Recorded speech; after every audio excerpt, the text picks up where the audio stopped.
को बताते चलें, जराये के हवाले से बड़ी खबर सामने आ रही है। बीजेपी सीईसी की मीटिंग भी हो सकती है। जराये के हवाले से ये बड़ी खबर, मीटिंग के बाद यूपी के 25 उम्मीदवारों के नामों का ऐलान हो सकता है। बीजेपी की तीसरी लिस्ट पर चर्चा इसमें मुमकिन है। वहीं मीटिंग के बाद तीसरी लिस्ट भी जारी हो सकती है और यूपी के बचे हुए 25 सीटों पर नामों का ऐलान किया जा सकता है। तो सीईसी की मीटिंग का दौर लगातार देखने को मिल रहा है।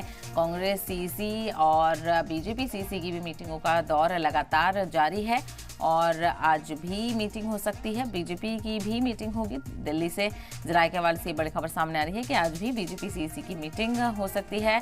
मीटिंग के बाद यूपी के 25 उम्मीदवारों के नामों का ऐलान किया जा सकता है। 25 उम्मीदवार यूपी से कौन होंगे, इनको लेकर गौर खौस लगातार किया जा रहा है और बीजेपी की तीसरी लिस्ट पर लगातार चर्चाएं चल रही हैं और मीटिंग के बाद ही तीसरी लिस्ट जारी होने का इम्कान है। तो वहीं यूपी में बची हुई 25 सीटों पर नामों का ऐलान किया जाएगा। तो इससे पहले 2 लिस्टें बीजेपी जारी कर चुकी है और 200 से ज़्यादा उम्मीदवारों के नामों का ऐलान किया जा चुका है। अब कुछ ही सीटें बची हैं जहां पर उम्मीदवारों के नामों पर आखिरी मोहर लगना बाकी है। तो सीईसी की मीटिंग का दौर देखने को मिल रहा है और यूपी की बची हुई 25 सीटों पर भी नामों का ऐलान बीजेपी की तरफ से आज मुमकिन है। तो जराये के हवाले से ये बड़ी खबर है कि बीजेपी की भी लगातार सरगर्मियां देखने को मिल रही हैं लोकसभा चुनाव के पेश नज़र और बीजेपी सीईसी की मीटिंग भी आज हो सकती है। मीटिंग के बाद यूपी के 25 उम्मीदवारों के नामों का ऐलान हो सकता है और बीजेपी की तीसरी लिस्ट पर चर्चा लगातार जारी है। मीटिंग के बाद तीसरी लिस्ट भी जारी हो सकती है। तो यूपी के बचे हुए 25 सीटों पर